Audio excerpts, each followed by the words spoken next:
जय हिंद साथियों, स्वागत है आपके अपने चैनल मैट्रिक विद सोनू पर।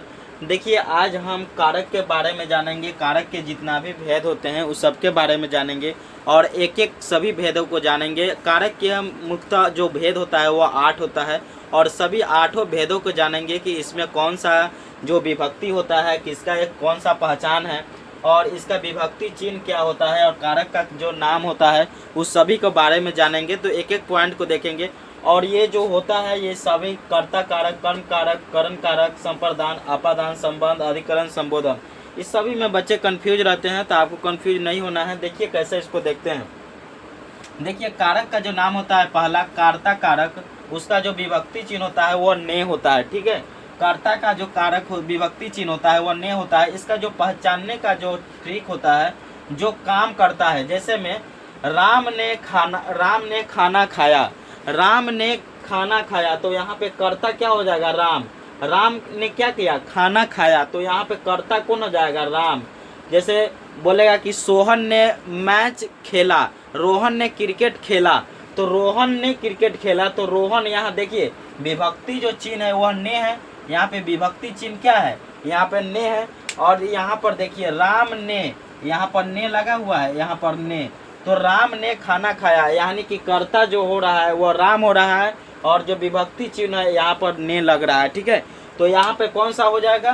कर्ता ने। इसका जो विभक्ति चिन्ह हो जाएगा ने हो जाएगा, इसका पहचान जो हो जाएगा वो ने होगा। और देखिए इसका जो पहचान हो जाएगा, जैसे एग्जाम्पल में जो काम करता है, जो काम करने, जो कर्ता के रूप में काम करेगा उसका अर्थ होता है जैसे कोई काम कर रहा है। जैसे यहाँ पर देखिए राम ने खाना खाया, तो कौन खाना खाया? तो राम ने, तो यहाँ पे कर्ता कौन हो जाएगा? राम हो जाएगा। ठीक है, आगे देखिए 2 नंबर में है कर्म कारक। कर्म कारक में क्या होता है? इसका जो विभक्ति चिन्ह होता है वो को होता है। इसका विभक्ति चिन्ह क्या होता है? को होता है। जैसे जिस पर काम हो, इसका जो पहचान होता है जिस पर काम हो, जैसे राम ने रोटी खाई, तो यहाँ पर रोटी क्या हो जाएगा? यहाँ पर कर्म हो जाएगा। यहाँ जो ये जो रोटी हो रहा है ये रोटी क्या हो जाएगा? कर्म होगा। जिस पर काम हो, यानी कि राम ने रोटी खाया, तो यहाँ पर कर्म कौन सा हो जाएगा? रोटी हो जाएगा। आगे देखते हैं 3 नंबर में। 3 नंबर में है करण कारक। इसका जो विभक्ति चिन्ह होता है से या के द्वारा, विभक्ति करण कारक का होता है से या के द्वारा, और इसका जो पहचान होता है जुड़ाव या सहायता का भाव हो। जैसे कहता है कि मोहन कलम से लिखता है, तो मोहन किससे लिख रहा है? कलम से लिख रहा है, यानी उससे जुड़ाव हो रहा है।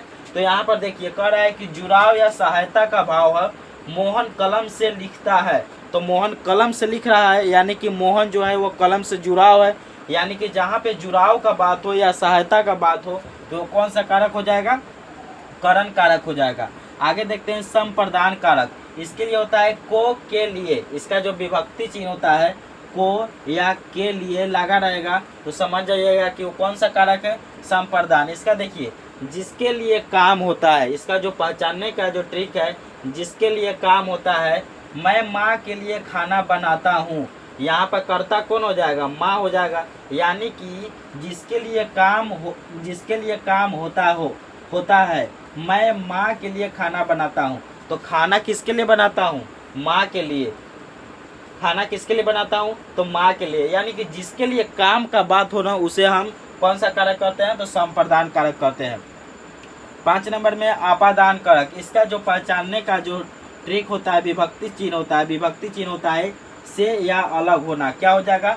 से या अलग होना। इसका जो पहचानने का ट्रिक है किसी चीज से अलग होना। जैसे हिमालय से गंगा निकलता है, देखिए यहाँ पर हिमालय से अलग हो रहा है कौन? गंगा। हिमालय से क्या हो रहा है? गंगा अलग हो रहा है। यानी किसी भी चीज में अलग का बात हो, किससे अलग? जैसे पेड़ से पत्ता गिरता है, पेड़ से पत्ता गिरता है, देखिए विभक्ति चिन्ह से आ रहा है और पेड़ से पत्ता गिरता है, यानी कि पेड़ से पत्ता क्या हो रहा है? अलग हो रहा है।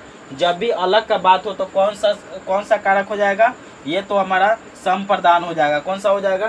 संप्रदान हो जाएगा। इसका ट्रिक याद रखेंगे। देखते हैं आगे अपादान। अपादान में क्या होता है?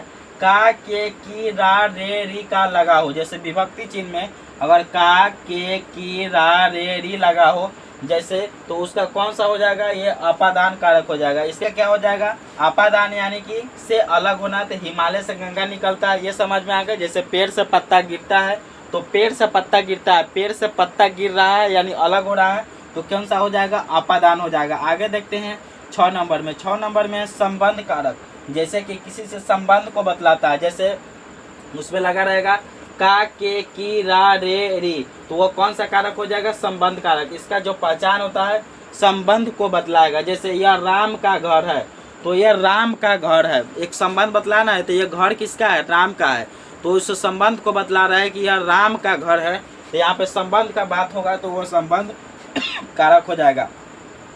7 नंबर में अधिकरण कारक, यानी में या पर लगा हो उसका विभक्ति चिन्ह, तो कौन सा कारक हो जाएगा, अधिकरण। देखिए इसका स्थान को बतलाता है, जैसे राम कुर्सी पर बैठा है, यहाँ स्थान को बतला रहा है, या में लग रहा है, राम कुर्सी पर बैठा है, यहाँ पर लगा हुआ है और विभक्ति चिन्ह में भी पर है, तो जब पर लगा रहेगा तो कौन सा हो जाएगा, ये अधिकरण हो जाएगा, अधिकरण हो जाएगा, और यहाँ कुर्सी क्या हो जाएगा, अधिकरण कारक हो जाएगा।